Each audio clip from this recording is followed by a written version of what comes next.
안녕하세요. 오늘은 이슬람 국가들은 왜 중국의 위구르인 박해에 침묵하는가? 라는 소식을 전해드리겠습니다.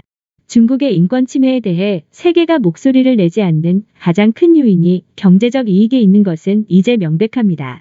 인구 15억에 육박하는 중국은 세계 최대 시장이자 세계 2위의 국내 총생산을 자랑합니다.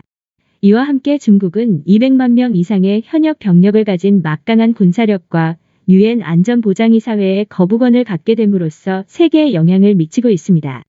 그러나 중국의 소수민족이자 이슬람교도인 위구르인에 대한 박해와 가공할 학대 문제에 대해 세계 많은 국가들이 침묵하는 이유는 앞으로 더욱 커질 중국 정부의 엄청난 경제적 영향력 때문일 것입니다. 세계 석유무역도 큰 요인입니다. 중국에서 벌어지고 있는 위구르인 학대에 관한 안타까운 소식은 거듭 밝혀져 세계인을 전율케 하고 있습니다. 그 상황은 20세기에 일어난 수많은 잔악 행위들, 예를 들어 오스만 제국의 아르메니아인 학살, 홀로코스트, 폴포트의 캄보디아 학살, 르완다 학살, 보스니아인 학살을 떠올리게 하고 있습니다. 추정에 따르면 중국 정부는 100만 명의 위구르인을 강제 수용소로 연행해 세뇌 교육을 실시하고 있습니다. 강제 낙태나 강제 불임 수술이 이루어지고 있다는 보고도 있습니다. 바로 얼마 전에도 드론 촬영 영상이 인터넷에서 물의를 빚었습니다. 그곳에는 구속된 다수의 위구르인들이 눈을 가리고 손이 뒤로 묶인 채 삼엄한 감시 아래 열차를 기다리는 모습이 담겨 있었습니다. BBC는 주영 중국 대사에게 이 영상에 대해 질문했지만 대사는 말을 회피하고 얼버무리기만 했습니다. 테네시주 출신의 마샤 블랙 번상원 의원은 중국이 위구르인 이슬람교도를 강제 수용소로 보내기 위해 사용하고 있는 감시 수법은 장차 전 세계를 감시하게 될 것이다 라고 했습니다. 위구르인들은 무슬림으로 중국의 민족과는 다릅니다.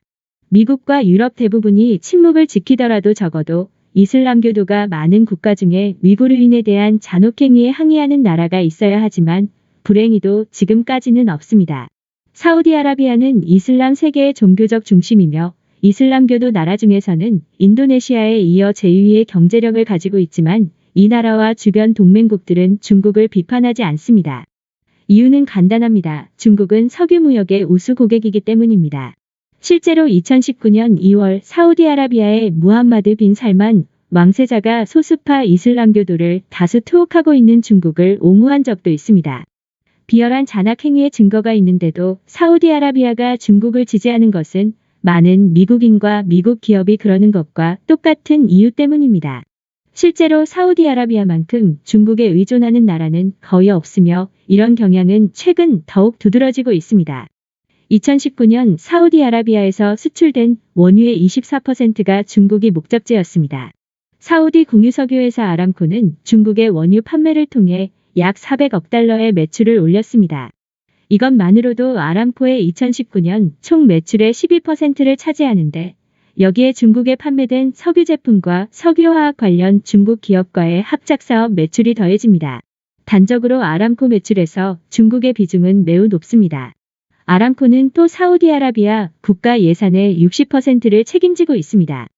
그래서 사우디 왕실은 설사 무슬림인 위구르인이 박해를 받더라도 중국의 정책을 비판할 위험을 무릅쓸 수 없는 것입니다. 8월 3일과 4일에 소개한 것처럼 많은 국제적 기업이 중공과 협력하여 강제 노동을 통한 막대한 이익을 취하고 있습니다. 중국과 끈끈한 연결고리를 가진 미국 대기업으로 나이키, 애플, NBA를 꼽을 수 있지만 세 회사 모두 최근 이 같은 연결고리를 인권보다 우선한다는 비판을 받고 있습니다. 나이키 운동화가 중국 강제 노동으로 생산된다거나 나이키와 애플이 모두 위구르인 노동자의 노예와 같은 노동 환경에서 이익을 보고 있다는 심각한 고발이 나오고 있습니다. 세계가 중국에 맞서 박해를 막기 위해 국가나 기업은 돈이 전부가 아니다라는 결단을 내려야 합니다. 우리가 할 수 있는 일은 적을지 모르지만 먼저 이러한 상황을 아는 것에서부터 변화는 시작될 것입니다. 오늘 준비한 소식은 여기까지입니다. 끝까지 시청해 주셔서 감사합니다.